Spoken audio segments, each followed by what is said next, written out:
नमस्कार, good morning all of you. आप सभी का एक बार फिर से स्वागत है अपनी इस ऑनलाइन क्लासेस में। इससे पहले की कक्षा में हमने पढ़ा था मानव नेत्र, उसके दोष और निवारण के बारे में, और आज अपने बात करने वाले हैं प्रकाशिकीय उपकरण के बारे में। तो मानव नेत्र जो था वो एक प्राकृतिक प्रकाशिकीय उपकरण था। आज अपने कुछ कृत्रिम प्रकाशिकीय उपकरणों की बात करेंगे, और अपने पास प्रकाशिकीय उपकरण है वो दो प्रकार के होंगे। पहला होगा सूक्ष्मदर्शी, दूसरा होगा दूरदर्शी। इन प्रकाशिकीय उपकरणों की हमें आवर्धन क्षमता ज्ञात करनी होगी। तो सबसे पहले अपने ये जानेंगे कि इनकी आवर्धन क्षमता का सूत्र क्या होता है, और आवर्धन क्षमता ज्ञात करने के लिए हमें ये पता होना चाहिए कि दर्शन कोण क्या होता है। तो सबसे पहले अपने बात करते हैं दर्शन कोण की।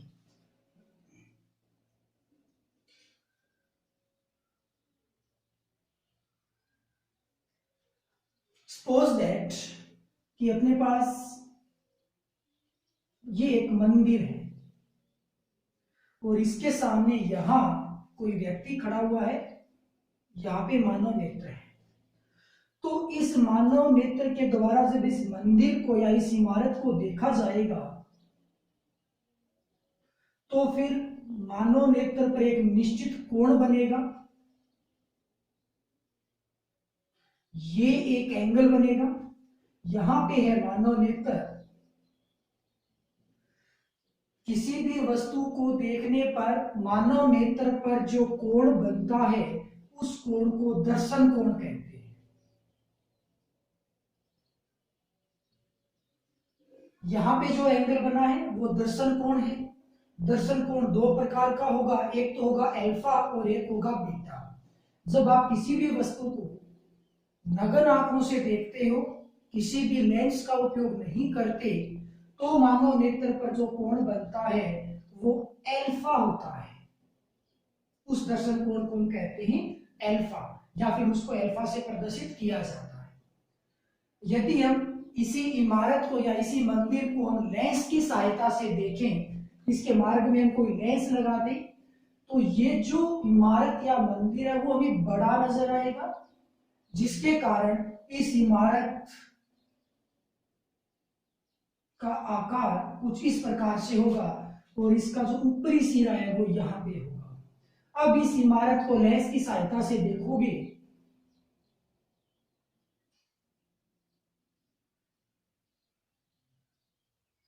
तो इतना बड़ा कोण बनेगा। ये जो दर्शन कोण बना है वो कहलाएगा बीटा। तो किसी भी वस्तु को बिना लेंस के देखने पर मानव नेत्र पर जो दर्शन कोण बनता है वो तो होता है अल्फा, और उसी वस्तु को यदि हम लेंस की सहायता से देखते हैं या किसी प्रकाशिकीय उपकरण की सहायता से देखते हैं, तो मानव नेत्र पर जो कोण बनता है वो बीटा होता है। बीटा का मान हमेशा अल्फा से बड़ा होता है। अब बात करें प्रकाशिकीय उपकरण की आवर्धन क्षमता की, तो हमने इसमें एक लेंस काम में लिया था, या यूं कह लो हमने एक प्रकाशिकीय उपकरण काम में लिया था। प्रकाशिकीय उपकरण ने इस मंदिर यानी कि इमारत का एक बड़ा रूप हमें प्रदान किया, उसको आवर्धित कर दिया। तो उस प्रकाशिकीय उपकरण की आवर्धन क्षमता क्या होगी, उसके लिए अपने पास फॉर्मूला क्या बनेगा कि प्रकाशिकीय उपकरण की जो आवर्धन क्षमता होती है वो क्या होती है, वो होता है बीटा बटे अल्फा। यहाँ पे बीटा क्या चीज है, किसी बिंब को प्रकाशिकीय उपकरण की सहायता से देखने पर बनने वाला दर्शन कोण है। तो आप बीटा के स्थान पे क्या लिख पाओगे, किसी बिंब को प्रकाशिकीय उपकरण की सहायता से देखने पर नेत्र पर अंतरित कोण बटे अल्फा होता है। अल्फा यहाँ पे क्या होगा, नग्न आंखों से किसी बिंब को देखने पर नेत्र पर बना, तो बटे में आ जाएगा बिना लेंस के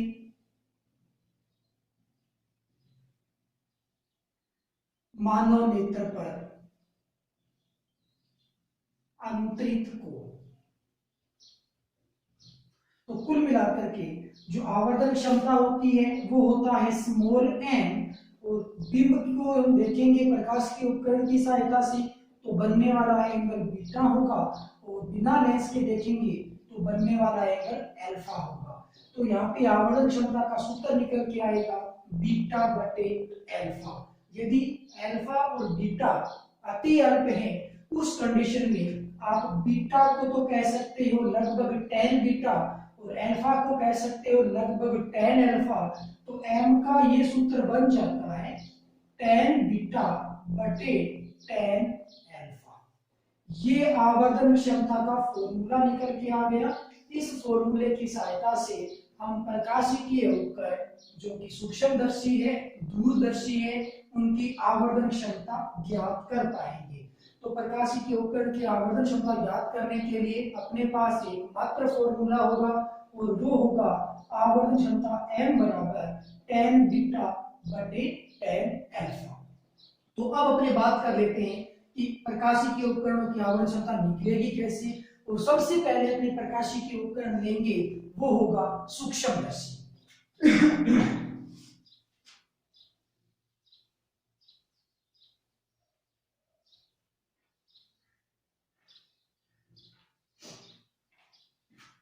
तो आइए बात करते हैं सूक्ष्मदर्शी के बारे में। सूक्ष्मदर्शी सूक्ष्म वस्तुओं को बड़ा करके दिखाने का काम करता है। सूक्ष्मदर्शी वह प्रकाशिकीय उपकरण होता है जो सूक्ष्म वस्तुओं को देखने के लिए प्रयोग में लिया जाता है। तो उस प्रकाशिकीय उपकरण को हम सूक्ष्मदर्शी कहते हैं। सूक्ष्मदर्शी दो प्रकार का होता है। पहला होता है सरल सूक्ष्मदर्शी और दूसरा होता है संयुक्त सूक्ष्मदर्शी। तो सबसे पहले अपने बात करेंगे संयुक्त सरल सूक्ष्मदर्शी।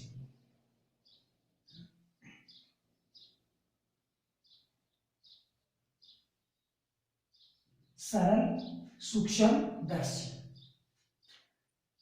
जो घड़ी ठीक करने वाले मिस्त्री होते हैं उनकी एक आंख पर एक लेंस लगा होता है, एक छोटी खोखली नली होती है, उस नली के आगे वाले भाग पर एक लेंस लगा होता है और दूसरा भाग होता है वो मानव वो जो मिस्त्री होता है वो अपनी नेत्र पे लगा के रखता है।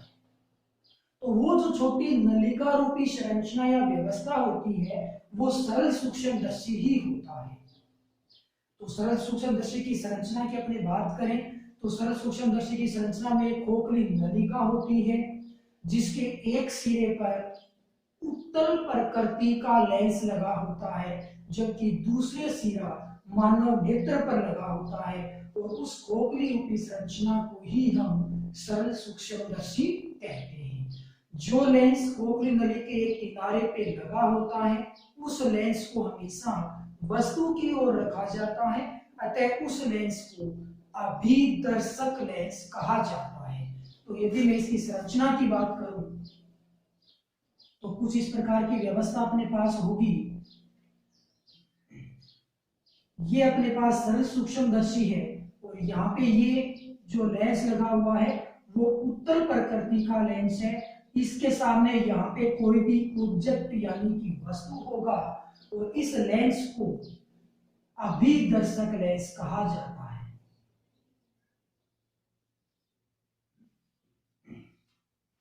ये जो खुला भाग होता है वो मानव नेत्र के ऊपर लगा हुआ रहता है। तो सिंपल ये संरचना संयुक्त सरल सूक्ष्मदर्शी की होती है। अब सरल सूक्ष्मदर्शी किसी भी वस्तु को बड़ा करके कैसे दिखाएगा, कितनी इसकी आवर्धन क्षमता होगी, आइए उसके बारे में जान लेते हैं। तो अब अपने सबसे पहले किरण आरेख बनाने वाले हैं कि सरल सूक्ष्मदर्शी किसी भी वस्तु या बिंब का किस प्रकार से प्रतिबिंब बनाता है। तो किरण आरेख इस प्रकार का होगा।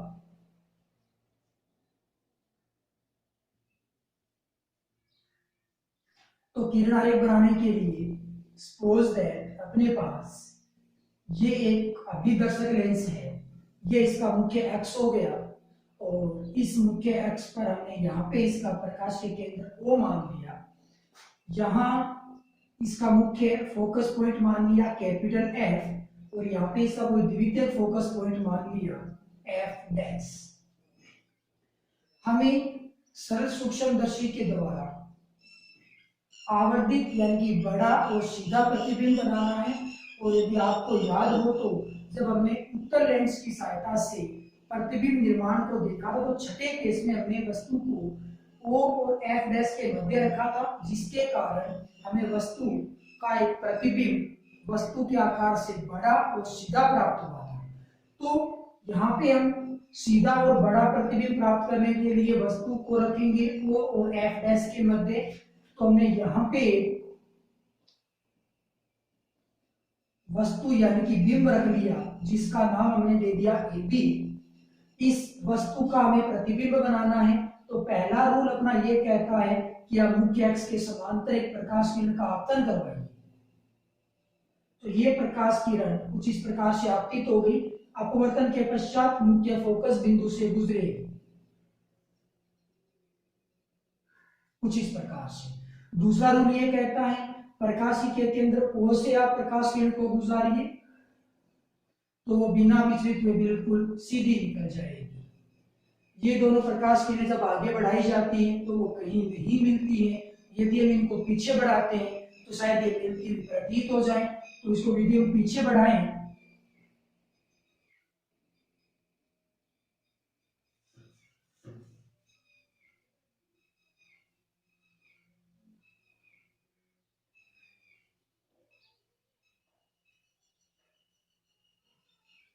तो यहां इस पॉइंट पर हमें एक प्रतिबिंब नजर आएगा, जिसका अपने नाम दे देंगे A डैश B डैश। तो यहाँ एक प्रतिबिंब बनेगा जिसका नाम है A डैश B डैश। तो सरल सूक्ष्मदर्शी में जो भी उत्तल लेंस लगा होता है उसके लिए ये किरण आरेख होता है। अब हम इसमें आवर्धन क्षमता ज्ञात करने वाले हैं, जिसके लिए हमें अल्फा और बीटा का पता होना चाहिए। इस वस्तु AB को हमने यहाँ पे लेंस के द्वारा देखा है, अतः लेंस के द्वारा देखने पर मानव नेत्र पर जो एंगल बनेगा वो होगा बीटा।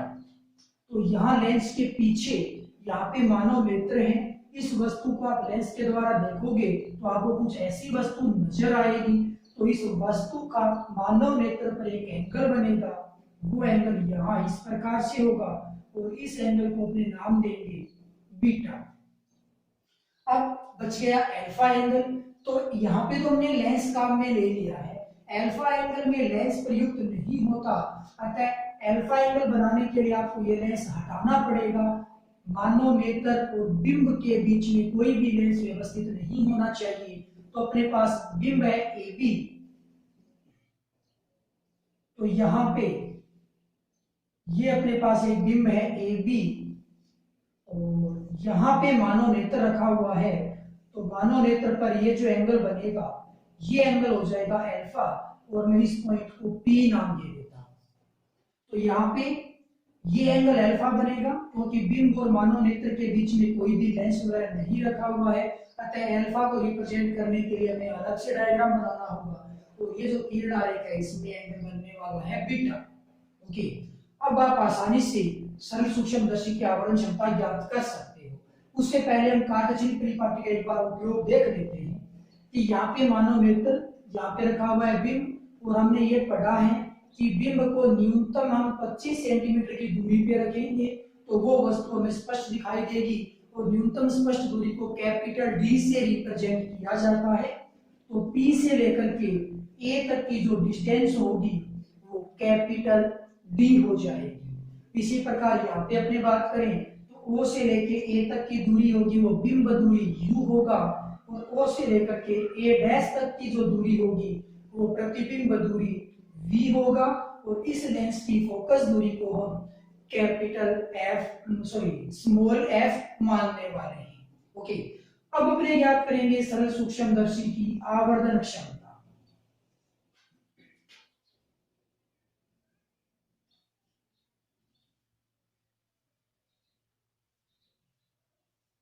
आवर्धन क्षमता का सूत्र हम जानते हैं। आवर्धन क्षमता का सूत्र होता है tan बीटा बटे tan अल्फा। तो हमें tan बीटा ज्ञात करना है, tan अल्फा ज्ञात करना है। दोनों की वैल्यू ज्ञात करके समीकरण एक में पुट कर देंगे, m का मान निकल के आंसर अपना आ जाएगा। तो बीटा ज्ञात, tan बीटा ज्ञात करने के लिए आप क्या करोगे, आपके पास एक त्रिभुज होगा OAB, इस त्रिभुज में आप tan बीटा का सूत्र लगा दोगे।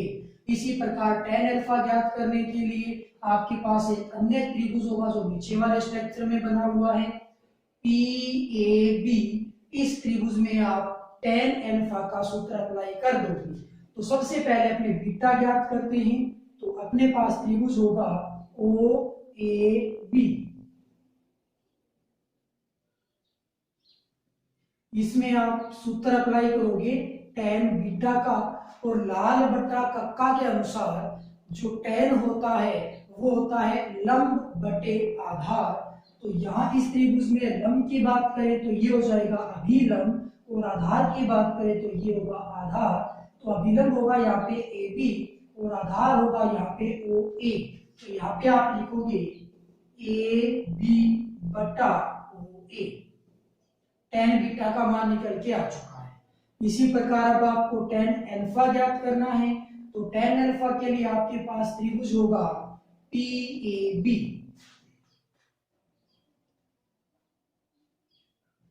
इसमें आप tan अल्फा का फॉर्मूला अप्लाई कर दीजिए। tan बराबर होता है लंब बटे आधार, इसमें अभिलंब होगा AB और आधार होगा PA। तो यहाँ पे आप लिखोगे AB बटा PA। tan अल्फा भी ज्ञात हो चुका है। 2 और 3 नंबर समीकरण से आप वैल्यू रखेंगे समीकरण 1 में, तो m का जो मान निकल के आएगा, m का मान होगा, सबसे पहले tan बीटा की वैल्यू रख दो, AB बटा OA। बटा में tan अल्फा करना है, मैं इसको गुणा कर देता हूं, और tan अल्फा की वैल्यू उल्टा करके रख देंगे, तो ये हो जाएगा PA बटा AB। यहाँ से AB से AB कैंसिल होगा, तो m बराबर बचेगा PA बटा OA। कार्टेशियन परिपाटी काम में ले लें, तो PA जो वैल्यू होगी वो D होगा, लेकिन नेत्र लेंस के सामने दूरी मापी जाएगी, तो यहाँ पे जो D आएगा वो माइनस में होगा, तो यहाँ पे बनेगा माइनस का D बटा OA। O से लेकर के A तक यदि आप जाते हो तो A पे आपको बिंब नजर आता है, अतः ये दूरी बिंब दूरी बन जाता है, और सामने की ओर दूरी मेजर की जा रही है तो वो माइनस में होगी। तो यहाँ पे बिंब दूरी आएगा माइनस में U, माइनस से माइनस खत्म, तो m बराबर अपना फाइनल आंसर आएगा D बटे U, जो कि अपना 4 नंबर फाइनल आंसर बन चुका है। 4 नंबर समीकरण में अपना फाइनल आंसर आ गया। तो सरल सूक्ष्मदर्शी की जो आवर्धन क्षमता होती है n, उसका मान होता है D बटे U। ओके, अब हमें 2 विशेष स्थितियां काम में लेनी है। मैं आपको एक बात बहुत अच्छे से बता दूं कि अपने सब प्रकाश के उपकरण की बात करेंगे, इसमें सुनिए सूक्ष्मदर्शी और दूरदर्शी होगा। तो 2 प्रकार के सूक्ष्मदर्शी होंगे, जो कि सरल सूक्ष्मदर्शी और संयुक्त सूक्ष्मदर्शी होंगे। इसी प्रकार से 2 प्रकार के दूरदर्शी होंगे, एक तो होगा अपवर्तक दूरदर्शी और दूसरा होगा परावर्तक दूरदर्शी। तो कुल मिलाकर के प्रकाशिक के उपकरणों में अपने 4 प्रकार के क्वेश्चन आने वाले हैं। चारों ही क्वेश्चन में हमें आवर्धन क्षमता ज्ञात करनी है, और चारों ही क्वेश्चन में हमें 2 विशेष स्थितियों का भी अध्ययन करना है। चारों ही क्वेश्चन को सोल्व करने का एक समान तरीका होगा, बेसिक एक समान रहने वाला है। तो सबसे पहले हम क्या करेंगे, प्रत्येक क्वेश्चन में हमें किरण आरेख बनाना होगा। आवर्धन क्षमता के लिए m का ये सूत्र लगा देना है। प्रत्येक क्वेश्चन में ही आप tan बीटा और tan अल्फा ज्ञात करोगे, वैल्यू पुट करोगे, आपका आंसर निकल के आ जाएगा। आंसर निकलने के पश्चात प्रत्येक क्वेश्चन में आपको 2 स्थितियां काम में लेनी है। वो स्थितियां किस प्रकार की हैं और कैसे सोल्व होंगी, उसके लिए अपने बात कर लेते हैं। तो विशेष स्थिति,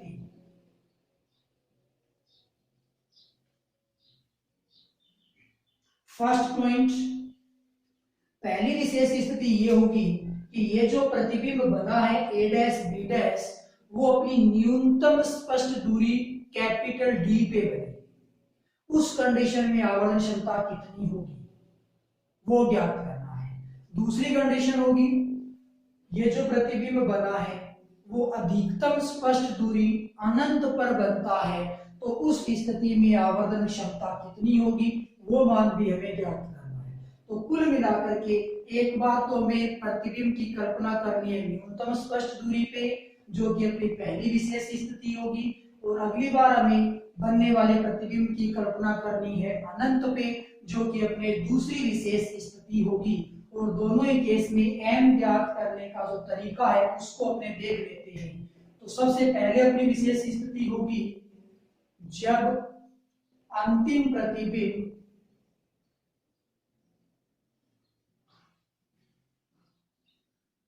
न्यूनतम स्पष्ट दूरी कैपिटल डी पर बनता है। प्रतिबिंब बनता है कैपिटल डी दूरी पर, इसका मतलब ये हो गया कि जो प्रतिबिंब दूरी होगा वो d के तुल्य होगा, क्योंकि अंतिम प्रतिबिंब बना और प्रतिबिंब दूरी को v से रिप्रेजेंट करते हैं, और इसको हमने मान लिया है कि ये d दूरी पे बनता है, तो प्रतिबिंब दूरी यहाँ पे d होगा। प्रतिबिंब सामने बनता है तो ये जो न्यूनतम स्पष्ट दूरी इसको हम बोल रहे हैं वो माइनस में आएगी, मतलब v का मान माइनस डी होगा। ओके, तो m कैसे ज्ञात करोगे? m ज्ञात करने के लिए प्रत्येक क्वेश्चन में अपने पास एक छोटा सा बेसिक होगा कि आप लेंस का सूत्र अप्लाई करना इस अंतिम लेंस के लिए, जो कि 1/f बराबर 1/v माइनस 1/u होता है, जो कि लेंस समीकरण होता है। उस समीकरण की सहायता से आप 1/u का मान ज्ञात कर लेना और यहाँ वैल्यू पुट कर देना, m निकल के आ जाएगा। तो पहले केस में चारों ही क्वेश्चन में m ज्ञात करने का सिंपल सा तरीका है, मैं फिर से रिपीट कर देता हूं कि आपको लेंस समीकरण अप्लाई करनी है, 1/u का मान ज्ञात कर लेना है और या वैल्यू पुट कर देनी है, आंसर निकल के आ जाएगा। तो सबसे पहले आप यहाँ पे काम में लोगे लेंस समीकरण 1/f बराबर 1/v माइनस 1/u। कार्टेशियन परिपाटी से इसका वैल्यू रखोगे तो इस लेंस की फोकस दूरी उत्तर लेंस से धनात्मक होगी, तो f का मान है वो प्लस f होगा, इज इक्वल जो v का मान होगा वो माइनस d होगा, तो यहाँ पे आएगा जी माइनस का d। ध्यान रखो हम यहाँ पे कार्टेशियन परिपाटी काम में ले रहे हैं, मतलब u v और f की वैल्यू विद साइन यानी कि चिन्ह के सहित हम रख रहे हैं, तो f का मान तो प्लस f होता है उत्तर लेंस के लिए, v का माइनस का d होगा यहाँ पे, और माइनस u का जो मान होगा u हमेशा माइनस में होता है, तो यहाँ पे वापिस से माइनस का u वैल्यू पुट की जाएगी।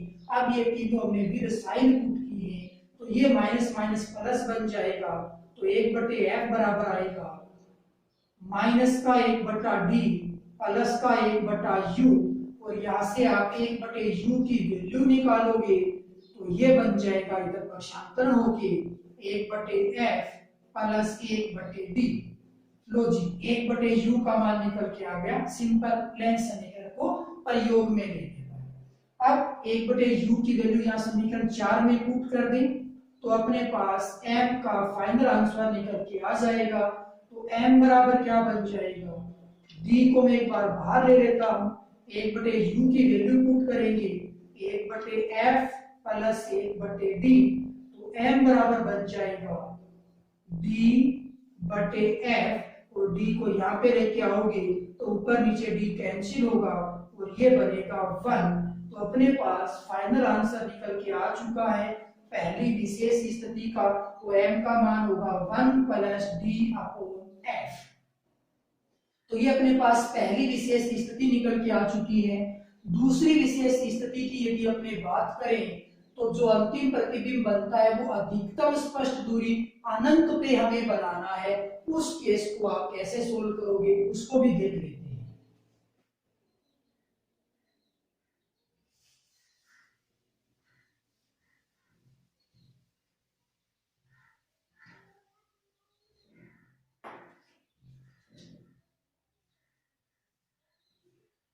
तो दूसरी अपने पास विशेष स्थिति होगी जब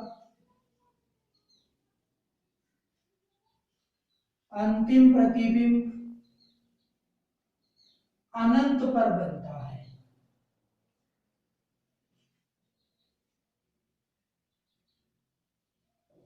अर्थात जो प्रतिबिंब दूरी आएगी वो इन्फिनिटी आएगी। यही केस हमें प्रत्येक चारों क्वेश्चन में अप्लाई करना है। यहां से फिर हमें m का मान ज्ञात करना है और यहां से m का मान बिल्कुल डायरेक्टली आ जाएगा। आपको लेस समीकरण काम में नहीं लेनी होगी। तो डायरेक्ट ऐसे वैल्यू निकल के आएगी कि जब प्रतिबिंब अनंत पे बनता है, यानी कि प्रतिबिंब दूरी v का मान इन्फिनिटी है, तो उसके लिए हम ये जानते हैं कि बिंब को हमें फोकस बिंदु पे रखना पड़ेगा। अर्थात जो बिंब दूरी होगा वो फोकस दूरी के तुल्य होगा। तो उस केस में जो बिंब दूरी u आएगा वो स्मॉल f होगा। क्योंकि प्रतिबिंब हमें अनंत पे बनाना है, उसके लिए बिंब हमेशा फोकस बिंदु पे रखा जाता है, अर्थात फोकस दूरी पे रखा जाता है। तो अब आप यहां से सीधा m का मान रख सकते हो, क्योंकि u का मान अपने पास f आ चुका है। अतः जो m की वैल्यू निकल के आएगी उसका मान होगा d बटे u के स्थान पे आ जाएगा f। तो ये अपने पास समीकरण नंबर 7 में अपने पास फाइनल आंसर निकल के आ गया। इस केस को भी आप इसी तरीके से सोल्व करके देख सकते हो। तो आपके लिए जो यहाँ पे 1 बटे u का मान ये निकल के आया था, ऐसे जब आप लेस समीकरण से इसको सोल्व करोगे तो u का मान f ही निकल के आएगा। आपको वैल्यू इस प्रकार से रिप्रेजेंट करने की या सोल्व करने की आवश्यकता नहीं होती है, आप डायरेक्ट वैल्यू निकाल सकते हो। फिर भी मैं आशा करूंगा कि आप इसको भी आप लेस समीकरण की सहायता से एक बार सोल्व करके जरूर देखें। तो जब भी आप लेस समीकरण अप्लाई करोगे तो ध्यान रखना v है वो माइनस में आएगा, अनंत बन जाएगा। इसकी भांति u है उसको भी आप माइनस में लिखोगे, f है वो प्लस में बना रहेगा। फिर आप u का मान ज्ञात करने की कोशिश करना। निश्चित रूप से आपके लिए u का जो मान होगा वो f के तुल्य आएगा और u की वैल्यू जब आप पुट कर दोगे तो m बराबर बन जाएगा d बटे f। तो ये अपने पास था सरल सूक्ष्मदर्शी। तो कुल मिलाकर के मैं फिर से एक बार क्विकली रिवाइज कर दूं हमने क्या क्या स्टेप काम में लिए हैं। सरल सूक्ष्मदर्शी का सूत्र होता है m बराबर tan बीटा बटे tan अल्फा। सबसे पहले आप tan बीटा ज्ञात करोगे, उसके बाद आप tan अल्फा ज्ञात करोगे, बीटा और अल्फा की वैल्यू पुट कर दोगे सूत्र में, m के सूत्र में। तो आवर्धन क्षमता का सूत्र इस प्रकार से निकल के आएगा। उसके बाद आपको दो विशेष स्थितियां काम में लेनी है। पहली स्थिति जब अंतिम प्रतिबिंब d दूरी पे बनता है और दूसरी स्थिति जब अंतिम प्रतिबिंब अनंत पे बनता है। उस केस में भी आपको आवर्धन क्षमताएं अलग अलग ज्ञात करनी होंगी। तो ये था अपने पास सरल सूक्ष्मदर्शी। अगली क्लास में अपने बात करेंगे संयुक्त सूक्ष्मदर्शी की। Okay, thank you.